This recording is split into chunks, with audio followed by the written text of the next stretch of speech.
The people of Okpachi were known for their deep-rooted traditions and preserving their cultural heritage.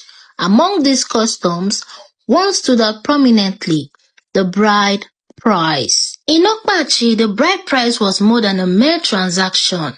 It was a grand affair. When the suitor sought a maiden's hand in marriage, negotiations would commence. The elders would gather and discuss the terms. In Okpachi, most parents preferred the bride price over their daughter's happiness. Their daughters were their most prized possessions. Their beauty, intelligence, and grace were renowned far beyond the village borders. Suitors would arrive from neighboring villages accompanied by their families, their eyes filled with longing, their pockets laden with gifts. The elders of Okpachi would cross-check the list carefully to make sure every item has been presented. If any item was found missing, the elders would ask the groom to provide it or return back to his village without the bride. Some of the grooms would plead, but the elders and parents in Okpachi would remain adamant. Some of the poorest suitors came with just palm wine and bride price.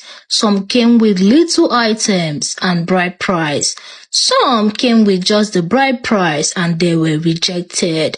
This made most suitors very sad. Some of the poor young men started cutting off their relationship with the beautiful maidens of Okpachi. They would say to the maidens, "I can't kill myself. I have done everything. I sold everything I had, but it was not enough. I don't know why the bride price in your village is so expensive. Maybe in the next life, you will be mine." The maidens of Okpachi would cry. Some maidens were fortunate enough to have rich suitors who came to the village and were able to pay off everything on the list.